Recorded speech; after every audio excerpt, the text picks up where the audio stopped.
Good afternoon.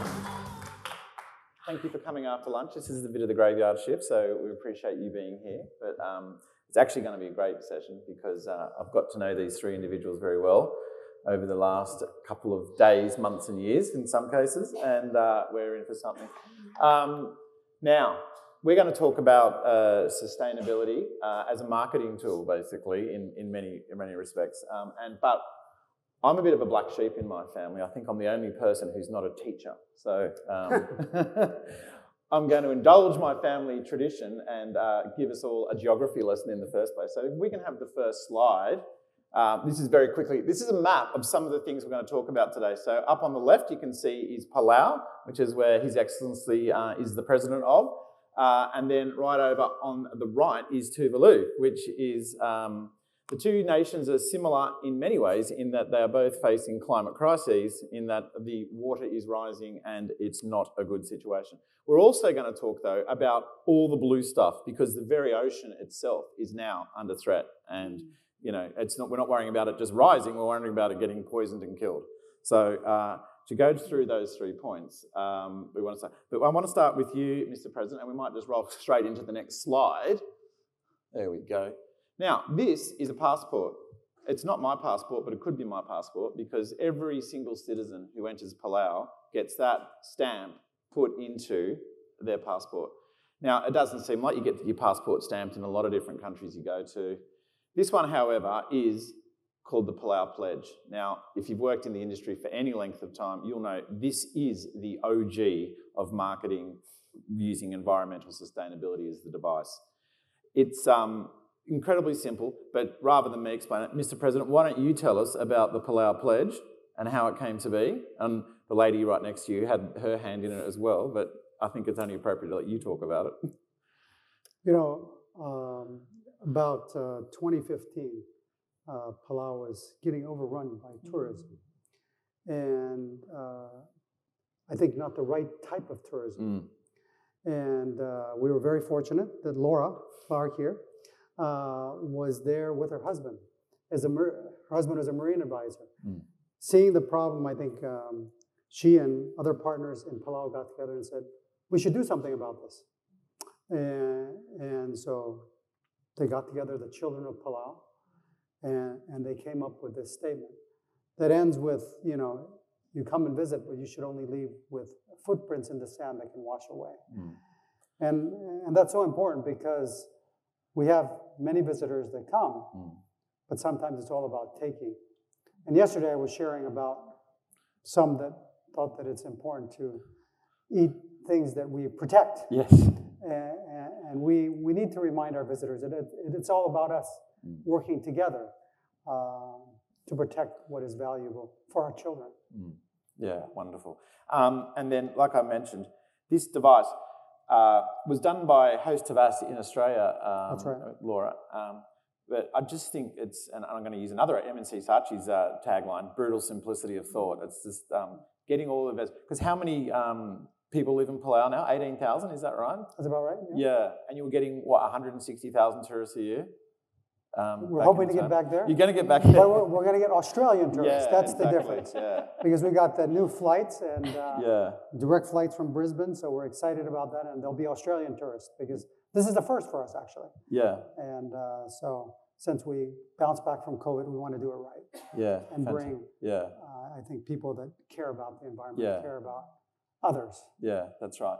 But so, for those of you that don't know, the Palau Pledge, which was a pledge to the children of Palau to protect the environment, was entered into pretty much every major international award around the world and cleaned up. It just was one. And it also got talked about in mainstream newspapers around the world. I think I looked up the figure. I think it's something like $6 million, billion would have been great, $6 million worth of earned media for a campaign that cost very little. And is enduring. I mean, it can still earn. Everyone who goes there gets that thing in there. 6 million in the first month. In the first month, was it? Yeah, wow. There you go. So, yeah, fantastic.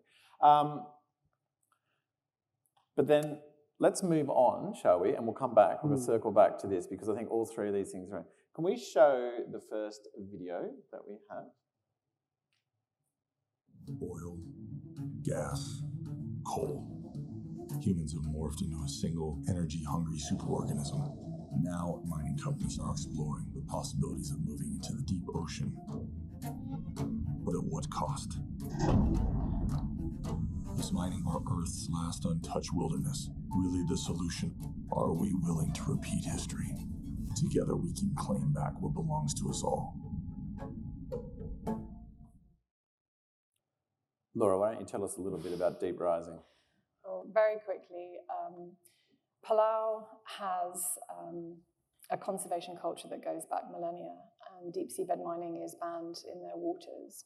And after the Palau Pledge, I was approached by the director of Deep Rising. He was putting a film together to expose one of the largest land grabs in the history of humanity. The deep sea in the high seas is designated by the United Nations as the common heritage of humankind. It's also the largest living space on Earth and our largest carbon sequestration device. Unfortunately, there are some people and nations that want to mine it. But the problem is that once you mine it, all life is gone and it never returns. And so the area that they're proposing to mine first, unfortunately, is in the Pacific Ocean. And it's the size of India. And if we allow that to take place, then the high seas basically, just becomes up for grabs. And the impact to our planet is going to be devastating. So, produced a 90-minute documentary, which has moved hearts and minds and policy around the world. And then we needed to raise awareness in the public eye, which is where the Impact campaign and our wonderful partners over at Emotive came into play to produce a campaign that made it easy to digest that very complicated message into short form.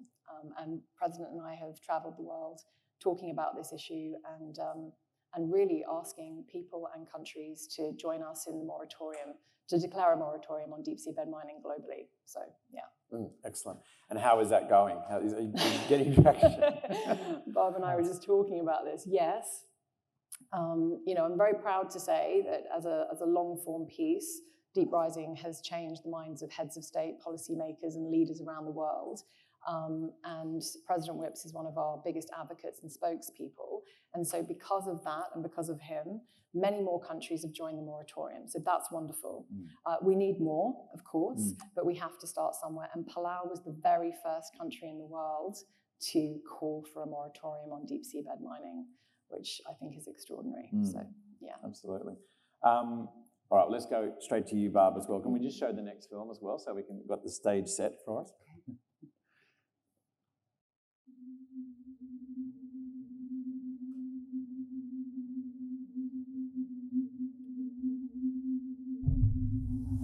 In a matter of decades, Tuvalu, a low-lying Pacific nation, will disappear due to rising sea levels. Along with the devastating loss of land, Tuvalu is at risk of losing their status as a country. International law currently dictates that without a defined physical territory, a country cannot exist. Tuvalu's maritime borders, international voting rights, and place on the world stage will all be lost. Working with the Tuvaluan government, we launched a radical plan for survival. Tuvalu will become the first digital nation. So, Barb, piece of work like that versus, selling insurance or fast-moving consumer goods, what's the difference? Like, how do you arrive at this sort of thing? Interesting. I think just going back to sort of how this kind of came about, we started working with Minister Simon Kofe and his team at the Tuvaluan government at a time where they've just come out of COP26. They've been advocating for years and decades for climate change action and emissions reduction. And they were sort of looking for a way to sort of bring together some of the things they're doing in a concept that could help bring together the sort of dual aims of climate mitigation and advocacy and lobbying for change, and also be a practical plan for survival, so adaptation, because it was sort of at the point where they've had to pursue worst case scenario plans. So in that way, it's a very tragic, it's hopeful in the sense of this is a nation taking charge of its collective future and making sure that it can exist irrespective of sea level rises but it's obviously heartbreaking. So to even be in those conversations was very different from our normal client conversations, as you can imagine. Just understanding where Tuvalu is at. The average height is 2 meters above sea level. It's predicted to be completely submerged in 50 years, and already salinity is ruining drinking water and things like that. So a lot of Tuvaluans are choosing to live elsewhere. So the first digital nation is a powerful tool to, a wake-up call to the rest of the world, but it's also a practical plan, digitizing the landmass to keep record of the nation's borders, but also, becoming a place that can kind of house the culture and the records and the, personal stories and connection to the spirit of the Tuvaluan people. So it has these sort of dual functions and is quite a long-running project. So I think firstly we approach this, in many ways like another brief where it's understanding the problem and understanding and having lots of conversations with Minister Kofe, who's very generous with his time, about where they were at and what they needed. And I suppose the similarity with, any other project is you're dealing with a complacent audience or an indifferent audience, and that's the biggest enemy at any point in time. How many people know where Tuvalu is and have a picture of it? So the awareness was really important part of the work that we did. So, but yeah, we approached it like we just really dived into it, and it's a very interesting project. Business as usual in terms of that planning and getting to the root of what the problem actually is. The preservation of its very existence in this instance. Yeah. We were really fortunate to be able to speak to people who were so close to the problem. I think often with our clients, you're very far removed from the problem and the people who are living and breathing it. But this was a rare instance. Yeah. And again, like I'm sure most of you already know, but this is again swept the awards pool, as a celebrated piece of creative work. It's easy to see the success of it, but how do you get a lot of blowback from people saying, "Oh, but this isn't, really, you're trying to do something, that's going to win awards versus, you selling insurance, for instance, working in that corporate structure." So. It's a very different type of project, and I think, the metaverse at the time, and there was a lot of hype around it, which sometimes warranted. Sometimes not, a lot of excitement, but also a lot of cynicism. And I think in the instance of Tuvalu, like digitizing is a practical necessity. When you have no physical land, when your government services are potentially impacted, when you need a way to connect a whole population of 12,000 people wherever they live, like it becomes a very pragmatic plan. So in doing so, it's not as simple as just, create this and hope for the best. Like all infrastructure has to be changed. So they've just recently got Starlink in January, a submarine cable to support the digitization, which is an ongoing and slow project. But, while it might appear like a sort of, hey, look at this new thing, and, there's a lot of substance and kind of methodology behind it that perhaps might not be evident at first glance. And I guess the other thing is it's the start of a long process as well. So, yeah. And back to you, Laura, with how did you arrive at long form as the right solution for getting over cynicism in one instance, I guess, of like, who cares what's at the bottom of the ocean? Well, David, I just really wanted to work with Jason Momoa, so that's why I needed long form. No, that's a joke. But he, I think we needed to unpack a very complex issue, and I think you can only do that in the long form. But as Barb said, you're dealing with a complacent audience, which is why you need an impact campaign that speaks to the short form and that gets action. But in order to build context and understanding, you need that long form piece. It's a very complex issue. And so I think that, as I said, the film itself has an audience of people who are really vested in ocean health, and that's moved hearts and minds. But the impact campaign, which has a simple proposition, which is the world's largest ocean dispute, and we used Web3, mapped the seafloor, and then gave people the opportunity to reclaim the seabed on behalf of humankind. That's something that people can get behind. And you need both, I think, in this context when you're dealing with something so challenging. I'll throw this question open to all three so you can jump in. When you see, obvious examples of greenwashing, where a corporation's trying to position themselves as doing something for the environment, but really it's just to promote their brand. Is it frustrating? And is it damaging to when you're trying to do genuine work that's having an impact on the environment? It probably doesn't help with the cynicism of what the more anything looks like a sticker on something rather than an actual strategy or a kind of considered process. I think that kind of creates a culture where people don't see a lot of merit and authenticity in it, which I think can be damaging. But I think it's on all of us to be creating the kind of work that isn't that kind of work. I think just seeing examples out there and challenging the definitions of what sustainability can mean, like sustaining a culture, sustaining a way of life, sustaining, there's so many ways that we can look at, like oxygen supply and life on Earth. Like there's so many ways that we can look at it, and it's kind of by using, the skills that we have as a creative industry to kind of put forward those interesting ideas and solutions. Gradually it becomes something, that more people feel inspired to consider at the very early stages of engaging with a client or around a problem. And that can only be a good thing. Yeah, absolutely. Yeah. Emotion versus evidence. You use emotion to sell ads, and we all know that humans buy on emotional decisions. But in these instances, you need evidence to prove your case. Some would argue, well, what a wonderful resource is just lying on the ocean floor, You've got to get to the evidence to prove that it's not a wonderful resource at all. It's a wonderful resource if we want to continue breathing, that's a wonderful resource, right? Look, it is difficult. And just to go back to your former question, brands need to face uncomfortable truths, I think. And I think that we as an industry can help them do that in a way, and we need to hear them show what they care about. We need them to show what they care about. It is challenging when I hear brands who are blue washing or greenwashing. But I think, evidence is important for context, and it's certainly important in the work that we do.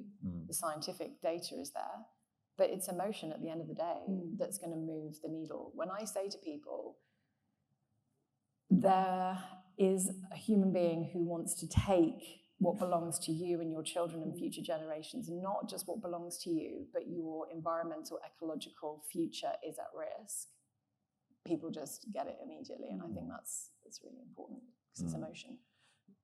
I think it was David Suzuki who said it doesn't matter what the motivation is, but as long as the result's the right one.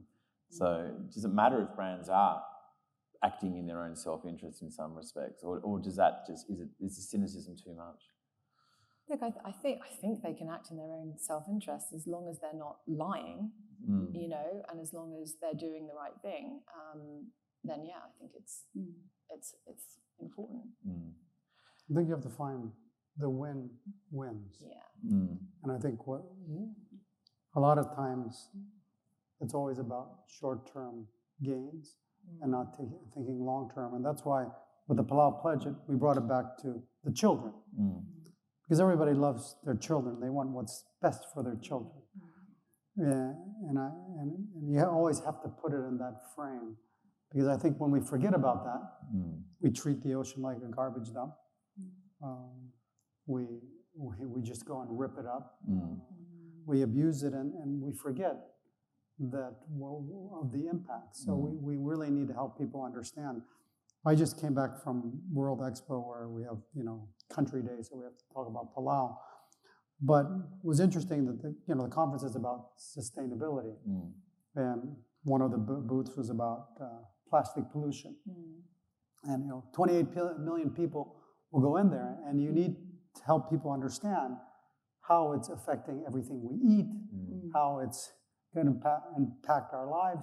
That's what they were trying to share there. But also just the whole idea of love. And if you don't love yourself, how can you love the planet? How can you love others? And so you really need to build on that caring spirit, that we have to care about each other. Because I think inherently, we all want what's good.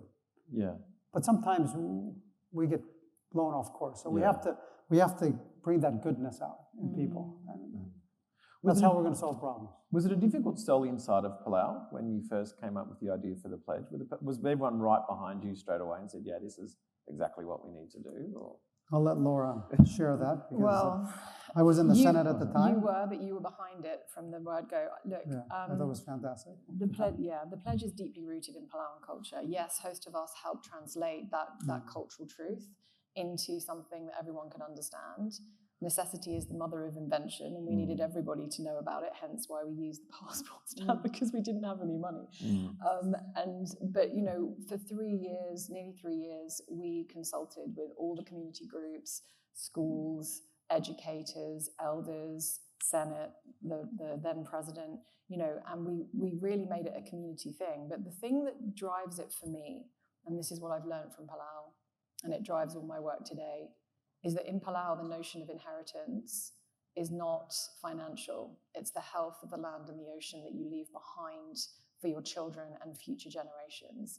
And that is the heart of the Palau Pledge. Like, that's what it means to leave footprints only, but to leave something better behind. Yeah, sure. Barb, with Tuvalu, was it something that people thought? They were saying, you're making a video game of our nation.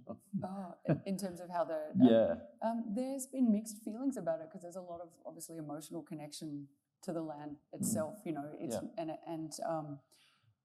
some people are wary of it, but also, like, other people are like, well, how else do we kind of contain these stories and examples of our culture, you know, and share that when people have moved elsewhere or needed, you know, so there's mixed feelings about it, but I don't think it's anybody's first choice. I think this is a result of years of inaction and needing to take some forward steps and control what they can control with what they have at the moment. And at the moment, you know, there's a team from our side as well who are over there working with Tuvaluan youth to digitise and kind of capture LiDAR scan objects of significance and things like that. So there is a sort of willingness, particularly amongst the younger generation, to take advantage of the technology and to take part in it. But it is that thought of, you know, leaving this for the future generations, making sure that they know that this is a living culture. It's not a time capsule, but that the culture will live on even if a lot of people have moved away.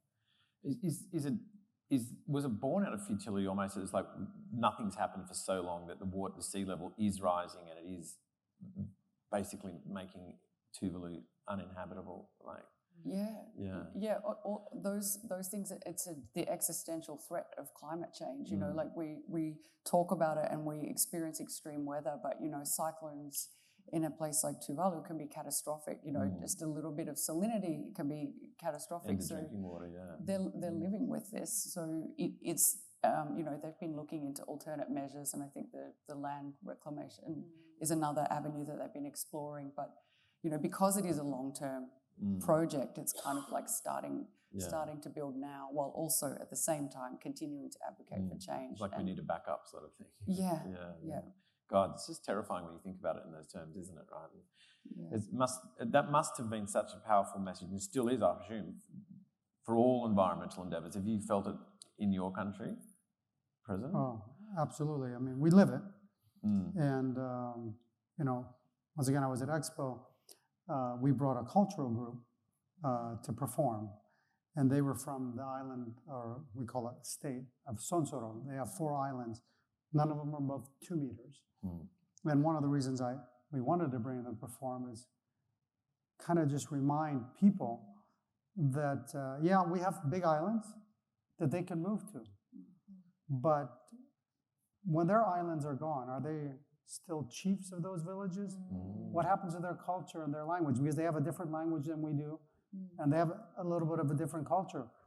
Why should we give any of that up when we can all make a difference? And I think that's the important thing, is getting everybody to participate in making a difference. So, you know, we go to COPs, and my first COP, I said, you might as well bomb us, because right now I feel like a toad in a boiling water. Because it just gets worse and we're not doing anything about it. So just end it, and then we can just move on, right? But we need to help people around the world understand the challenges that we have. And I was here earlier last month at the Smart Energy Conference. sharing how important it is for the people of Australia to embrace a Pacific COP and bring the COP to Australia, because for us, that's bringing the focus to the Pacific. And we are one part of the Pacific family. And I'm glad that the elections here resulted in, I think, a decision that we care about the Pacific. At least from us in the Pacific, we feel that the Australians care about the Pacific. It's not all about dollars. Peter Dutton said some very unhelpful things, hadn't he? So at least it's not all about money. It's about we live on this planet. We are all part of one family, and we should support each other. And I think that's the message I got from the election. So I thank the Australian people for that message of support, because really it means a lot. I was at a meeting once and with the Prime Minister of Tuvalu, and I just remember him, and this was in Glasgow, and him sharing that it's important that once our islands are gone, our boundaries are still our boundaries. And I'm like, so if you move to Australia, how can you still be Tuvalu? I mean, we have to do, this shouldn't even be a discussion. For me, it shouldn't even be a discussion. Why are we even discussing those options? We should be doing all we can to ensure that Tuvalu remains. Sonsorol remains. Kayangel remains for our island. So, How do you maintain hope in that environment? Well, sometimes it's difficult. But over the past 4 years that I've been president, I definitely see progress. And whether you can complain about China not doing enough, but they are making progress. The U.S., maybe Trump has a different opinion about things, but in general, the entire population, a majority of them want to make a difference. And so I think really we need to be speaking to the people, because ultimately the people, maybe the leaders are on their soapbox and they have certain agendas that they're trying to meet to get votes. But I think in the end, people have goodness in them, and you have to know that the intentions ultimately are good, and let's work with them to find those solutions that we can embrace. He's just very kind. Very kind, but it's true. And just to build on that, that's where our industry comes into play. We were just talking about it earlier, like we don't have time to play it safe. And I think, and I know I'm biased, but some of the best creativity in the world resides in this country. And we've proven that time and time again. We punch way above our weight. And so, yes, we need to highlight messages that are really important. We need to take some of the hopeful solutions that our Pacific brothers and sisters have been implementing for millennia, and we need to bring them to people. And that's where we could potentially, if Australia does host COP, I'd love to see our industry championing those messages, getting behind this, making it a truly authentic Pacific COP, one that we collaborate with Pacific Islands, because they know so much about the solutions that can help the rest of the world. And so that's where I'd love to see our powerhouse creativity come into play in the next 3 years. We've got David Ohana in the audience, and we watched him this morning how he did it. We might have to get your input on this one, how to stop things being a talk fest and get some actual action achieved. I just want to say that if it wasn't for David Ohana and a couple of his colleagues, that the work I've done with Deep Rising and Palau wouldn't have happened. So, David, thank you so much for championing always creativity and recognizing it when it comes on, past your desk. So thank you. So you three have all achieved so much in this space. There's probably a lot of advertisers here thinking, wow, how can I do something like that? What's your one tip for anyone that wants to do something? Like, is there a secret sauce? Is there, Okay. So since Palau Pledge and obviously the success of Deep Rising, I've worked on other projects which have been successful to a certain degree. You actually have to care. It cannot be chasing awards like you said earlier, because that just doesn't work. Your values and your compass have to align with the work. And once you do that, like Barb was just saying, that her team worked round the clock on this work, not putting your other clients aside, but it was something that you were passionate about. It's something that all of our agencies that we've worked with are passionate about. They think about it the first thing that they wake up in the morning and before they go to bed at night, and they work round the clock because it aligns with their values. Don't just do it for awards. Make sure you're really, truly passionate about it. And then, you know, we thought we were just going to put a couple of posters up at the airport. Okay, so we've got 3 black pencils. So, you know, just saying. Awesome. Yeah, Barb? Yeah, I mean, examples like the Palau pledge are part of, I think, what motivates so many creatives now to look at the world differently and reframe something, you know, familiar like a passport stamp into something that can empower a whole group of people to look after a country. And it's such a powerful piece. But I think starting somewhere, you know, and not kind of just getting close to a problem that you care about or that you know a little about and understanding a bit more about it. And I think, as President Webb said, appealing to people's humanity in all of this, because, you know, we are talking about a shared future, and it blows my mind when you know, someone pointed out to me that there is no word for sustainability in so many of the other cultures because it's just how everybody should live. You know, it doesn't need a tab on a website. It's like this is just the only way to look after the world and each other. So, yeah, it's a long-winded way of saying just start. Any final thoughts, President? Well, you know, I think you can always turn something that's bad into something good. And I wanted to share one thing, which was what I'm wearing today. Yeah. Oh, yeah. Absolutely. My shirt. And my shirt is made out of recycled plastic bottles. Now, this doesn't mean you should go out there and have more plastic bottles. The idea was collect the plastic bottles that wash on our shores that we didn't create, but they end up there, and turn them into something good. And I think that's what we should always think about, is how to turn something bad into something good. Because we shouldn't be let down, or our motivation shouldn't go away because of roadblocks. I always look at them as roadblocks. It's just, we got to jump over, go around, but just get it done. Yeah, outstanding. I could talk to you 3 all day, I'm sure, but we are hard out of time.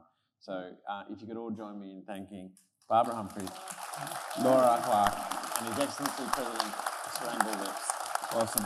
Thank you, everybody.